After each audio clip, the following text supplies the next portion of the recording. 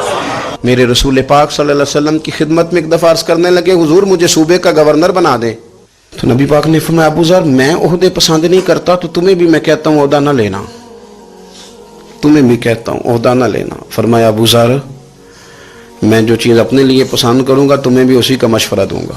تم بندے اچھے ہو پر یہ کام تمہارے بس کا نہیں ہے. بڑے زاہد آدمی میرے رسول کریم صلی اللہ تعالی علیہ وآلہ وسلم نے ان کے بارے میں فرمایا جس طرح نبیوں میں حضرت عیسیٰ علیہ السلام ہوئے.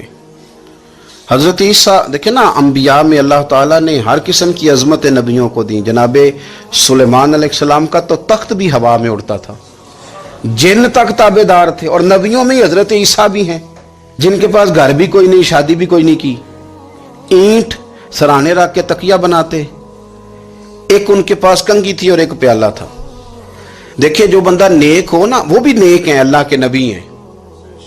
آپ اپنا تقوی مسلط نہیں کریں گے, جو وہ کر رہے ہیں وہ بھی مخلص ہو کے کر رہے ہیں. حکومتیں جو چلانی ہیں تو وہ کس نے چلانی ہیں؟ اگر نیک بندے نہیں آئیں گے تو غلط لوگ آئیں گے, قوموں پہ ظلم کریں, وہ بھی اپنی جگہ ٹھیک ہیں. لیکن یہ جو کر رہے ہیں یہ بات بھی اپنی جگہ بالکل ٹھیک ہے.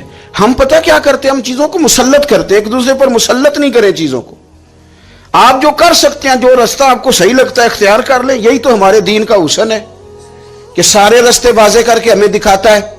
حضرت عیسیٰ علیہ السلام نے ایک دن دیکھا کہ ایک بندہ نا انگلیوں کے ساتھ اپنے بال سیدھے کر رہا ہے. تو آپ نے فرمایا یار کنگھی کے بغیر بھی کام چل سکتا ہے, کنگھی بھی خیرات کر دی. دیکھا ایک بندہ ہاتھ کا تکیہ بنا کے لیٹا ہے, تو فرمایا اینٹ بھی دے دو, کسی کے کام آ جائے گی. ایک دن دیکھا کہ ایک بندہ نا یوں چلو میں پانی پی رہا ہے, فرمایا پیالہ بھی رہنے دو, اس کے بغیر بھی کام چل ہی جاتا ہے. جناب عیسیٰ کا یہ زہد تھا. میرے نبی پاک علیہ السلام نے فرمایا جس نے جناب عیسیٰ کا زہد دیکھنا ہو وہ میرے ابو ذر غفاری کو دیکھے, ان کو دیکھے. یہ دنیا میں جناب عیسیٰ کے زہد کے مطابق چلتے پھرتے ہیں. ساری زندگی دولت کو, مال کو پسند نہیں کیا. جہاں رہتے تھے ایک گورنر صاحب نے 300 دینار تحفے میں بھیجے. تو ایک ہوتا ہے نا بندہ کہتا نہیں نہیں ضرورت نہیں. اور حضور سید عالم صلی اللہ علیہ وسلم نے حضرت عمر سے فرمایا تھا جو خود بخود آ جائے وہ قبول کر لو اللہ کی طرف سے. لیکن ان کا رنگ فقیری والا تھا اور تھوڑا انوکھا تھا. 300 دینار آئے تو فرمانے لگے اسے جا کے کہو تمہیں کوئی اور بندہ نہیں ملا دھوکہ دینے کے لیے, میرے گھر ہی مال بھیج دیا ہے. فرمانے لگے میرے پاس گدھا ہے سواری کرنے کے لیے, میرے پاس بکریاں ہیں دودھ پینے کے لیے, میرے پاس ایک چادر اضافی ہے سامان میں سے. میں تو ڈرتا ہوں کہ رب کہیں اس چادر کے بارے میں سوال نہ پوچھ لے, اور تم ہو کہ میرے پاس یہ لے کے آئے ہو. حضرت عثمان غنی کے پاس جا کے کہا کرتے کتنا لوگوں کے پاس پیسہ آ گیا ہے, ہر بندے کے گھر میں مال ہے, یہ کیا ہو رہا ہے, لوگوں سے کیا خرچ کرے غریبوں پہ. عثمان غنی فرمانے لگے تمہیں تو خوش ہونا چاہیے کہ میرے دور میں لوگ خوشحال ہو گئے. آپ فرمانے لگے نہیں, وہ والا رنگ زیادہ بہتر ہے جو مدینے والے نے اختیار فرمایا ہے, کیونکہ کچا رنگ للاری والا چڑھدا تے لیندا رہندا عشق تیرے دا رنگ محمد, جدوں چڑھ جائے پھر نہیں لیندا.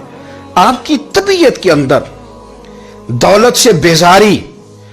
حضرت ابو درداء, حضرت ابو موسیٰ اشعری, حضرت ابو ہریرہ رضی اللہ تعالی عنہ, یہ سمجھ لیں ان کے کلاس فیلو تھے, ان کے ساتھ پڑھا تھا انہوں نے.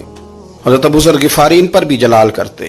آپ یقین کریں کہ طبیعت نا ایسے کیف میں آ گئی ان کو پڑھ کے. ان کو پڑھا جب کچھ دنوں سے تو کچھ انوکھا, یہ انوکھی وجہ ہے, سارے زمانے سے نرالے ہیں. یہ بندے کون سی بستی کے یار اب رہنے والے ہیں, یہ کس طرح کے لوگ ہیں, کیا سوچ ہے. حضرت ابو درداء رضی اللہ تعالیٰ عنہ کے گھر کے قریب سے گزرے تو حضرت ابو درداء مکان بنا رہے تھے. کیا جملہ کہا, تڑپ گئی روح. فرمانے لگے ابو درداء تجھ سے مجھے یہ امید نہیں تھی یار. فرمایا کیا ہوا؟ فرمانے لگے اب تیرا مکان بنانے کے لیے بھی اللہ کے بندوں کی پشتوں پر اینٹیں رکھی جائیں گی. تیرا مکان بنانے کے لیے رب کے بندوں کی پشتوں پر اینٹیں تیرے لیے. حضرت ابو درداء نے گردن جھکا لی. فرمایا یار جہاں تو ہے نا تو بالکل ہی ٹھیک کہتا ہے. کیوں؟ میرے نبی پاک صلی اللہ علیہ وسلم نے فرمایا اس زمین کے اوپر اور آسمان کے نیچے ابو ذر غفاری سے سچا بندہ کوئی نہیں,